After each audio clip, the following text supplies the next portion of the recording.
Okay, so today in this video we are going to study what happens when a shareholder who pays his installment money in advance. क्या होता है जब कोई share holder अपनी किसी instalment का पैसा एडवांस में पे कर देता है। मीन्स फॉर एग्जांपल आखिरी इंस्टॉलमेंट का पैसा सेकेंड कॉल का पैसा फर्स्ट कॉल में दे दिया, और we can say first call का पैसा अलॉटमेंट में दे दिया।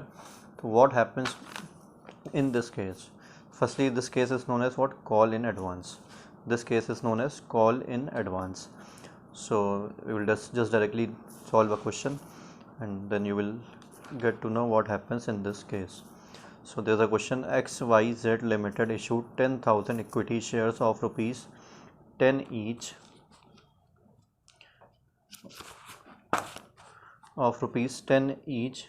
with 2 premium. Means a company have issued 10,000 shares of rupees 10 each and with premium of rupees 2. Payable as 5 on application, 4 on allotment including 2 premium, 3 on first and final call. Okay, only 3 installments are there, 3 on first and final call. So 5 for 9, 3, 12. Total 10 plus 2, 12. All the money was duly received and a shareholder who had 500 shares paid the final call money in the allotment. Past journal entries. पहले question क्या कह रहा है? Question कह रहा है कि company ने इशू करें 10,000 शेयर्स, एक शेयर 10 रुपये का है और 2 प्रीमियम मीन्स एक्स्ट्रा 2 रुपये के साथ इशू हुआ है प्रीमियम के साथ। तो कैसे इंस्टॉलमेंट में बटा है वो? 5 एप्लीकेशन में, 4 अलॉटमेंट में, 2 प्रीमियम के साथ मीन्स प्रीमियम अलॉटमेंट में लेंगे पैसा, और 3 on first and final call. पूरा पैसा कंपनी के पास आ गया 10,000 शेयर्स का। फिर क्या हुआ? एक शेयर होल्डर ऐसा था जिसके पास 500 शेयर थे, उसने अपनी फाइनल कॉल का पैसा, फर्स्ट एंड फाइनल कॉल का पैसा उसने कब दे दिया? अलॉटमेंट में दे दिया। उसकी एंट्रीज हमें पास करनी है। So first of all starting from the first entry, bank account debit to share application. 10,000 shares थे, 5 की एप्लीकेशन मीन्स 50,000 रुपीज़ कंपनी के पास आ गए। Then this is transferred to equity share capital. So share application account debit to equity share capital 50,000. Nothing is new in this. कोई इसमें नई चीज़ नहीं है. Very simple. Now in the second entry, what is the second entry or third entry you can say? So in the second installment, what we pass the entry? Firstly the company have to ask for the allotment installment. जो allotment installment आ रही है उसका पैसा company मांगेगी. So the entry would be share allotment account debit to equity share capital, and the allotment installment is issued in premium, so the company will ask the premium money in this installment to security premium reserve. Okay, so allotment कितने का है? Share allotment है 4 का, premium के साथ 4 का है, 10,000 shares हैं, तो company will ask for 40,000 rupees. Company will ask 40,000 rupees in which equity share capital में कौन सा अमाउंट आता है? इक्विटी शेयर कैपिटल में जो एक्चुअल में इंस्टॉलमेंट है। एक्चुअल में इंस्टॉलमेंट कितने की है? अलॉटमेंट एक्चुअल में 2 रुपये की है और 2 रुपये इसमें प्रीमियम मिला हुआ है, but allotment is of ₹2। So equity share capital में क्या लिखते हैं हम लोग? जो इंस्टॉलमेंट का एक्चुअल अमाउंट है वो लिखते हैं। 20,000 अलॉटमेंट का है और यहाँ पे एक प्रीमियम कितने का है? इसी में 2 रुपये प्रीमियम का है, 20,000 प्रीमियम का मांगेगी, 20,000 अलॉटमेंट का। In total company will ask 40,000 rupees. Now the next entry would be bank account debit to share allotment.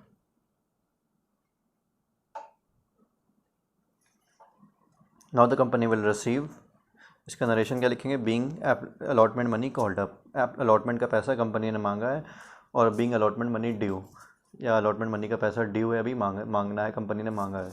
This entry would be, इसमें क्या होता है? पैसा मिल गया, इस अलॉटमेंट का जो पैसा कंपनी ने मांगा है 40,000 rupees. In this entry the company have receive this amount. So bank account debit to share allotment. Now share allotment का कितना पैसा मिलना चाहिए था? इन टोटल 40,000 मिलना चाहिए था कंपनी को। ओके, बट यहाँ पे थोड़ा सा एक मसला है। यहाँ पे मसला ये है कि एक शेयर होल्डर था जिसके पास 500 शेयर्स थे, उसने आखिरी कॉल का पैसा यहाँ पे दे दिया, अलॉटमेंट में दे दिया। तो firstly we will find out कि how much money he had paid in this instalment, कितना पैसा उसने एडवांस में पे करा है। सो ही हैड 500 शेयर्स, उसके पास 500 शेयर्स थे। 500 शेयर्स का पैसा उसने लास्ट इंस्टॉलमेंट कितने की थी? 3 की। उसने 500 इंटू 3, 500 इंटू 3 मीन्स 1500 रुपीज़ उसने एडवांस पे कर दिया इस शेयर होल्डर को आखिरी में। ये शेयर होल्डर क्या है? ये 10,000 शेयर्स जिन्होंने ख़रीदे हैं उसी में एक ये शेयर होल्डर है कोई जिसने 500 शेयर्स ख़रीदे थे। उसने आखिरी इंस्टॉलमेंट का पैसा क्या करा है? वो एडवांस में पे कर दिया। और आखिरी इंस्टॉलमेंट का पैसा उसका था कितना? 1500 रुपीज़ था, वो उसने एडवांस में पे कर दिया है, मीन्स उसने अलॉटमेंट में ही पे कर दिया। तो आना कितना चाहिए था शेयर अलॉटमेंट में? 40,000, बट बैंक में मतलब बैंक में कितना ओरिजिनल अमाउंट आया है? बैंक में पैसा कितना आ जाएगा? 41,500। ये अमाउंट बैंक में आ जाएगा। क्यों? क्योंकि 40,000 आना चाहिए था, बट 1500 एक्स्ट्रा आ गया है, एडवांस में मिल गया कंपनी को। सो 41,500 rupees company will get in actual. Now the entry it is not matching this entry, it is not matching. What will we do? Now we have to match this entry. That is why we will write here to call in advance. How much? 1500.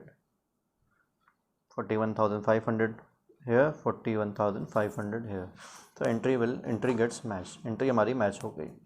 Now the final entry, that is share first and final call account debit to equity share capital.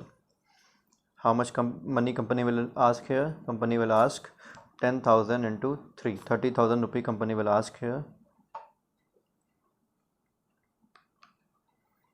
And in the final entry, company will get this amount. Bank account debit to share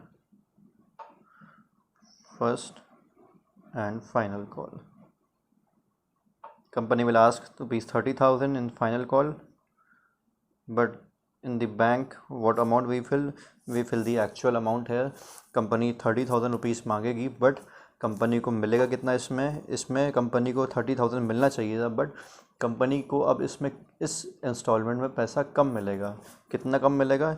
1500 rupees company will get less in this instalment. Why? Because the one share holder had paid the amount of this instalment in here. इस instalment का पैसा एक share holder ने यहाँ पे पे कर दिया. ये एंट्री कौन सी होती है? ये एंट्री होती है जिसमें शेयर होल्डर्स कंपनी को पैसा पे करते हैं, वो एंट्री होती है ये. नरेशन क्या लिखते हैं हम लोग? Being first call money received. इसमें हम लोग ये लिखते हैं कि फर्स्ट कॉल मनी का पैसा हम लोग को मिल गया. तो एक्चुअल में जो शेयर होल्डर्स अपना मनी पे करते हैं उसकी एंट्री होती है. तो इन एक्चुअल कंपनी को कितना अमाउंट मिला है इस एंट्री में? 30,000 मिलना चाहिए था, but company will receive only 28,500. Why? Because 1500 had been received in the previous installment. Now again the entry is not matching, so we will write here call in advance. क्यों लिखेंगे? क्योंकि हम लोग को शो करना है किस चीज़ का पैसा मिला था. अकाउंट डेबिट, इसको डेबिट कर देंगे. कितना? 1500 से ये हम लोग इसको डेबिट कर देंगे. क्यों? क्योंकि हम लोग को शो करना है किस चीज़ का पैसा कंपनी को मिला है, जिस वजह से ये अमाउंट मैच नहीं कर रहा है. तो we will write 1500 as call in advance. So these are the entries of call in advance. ये एंट्री होती है कॉल इन एडवांस की. सेम कॉल इन एरियर्स में क्या होता था? इसका जस्ट अपोजिट हो जाता था. कोई शेयर होल्डर ऐसा होता था जो किसी इंस्टॉलमेंट का पैसा देने से रह जाता था.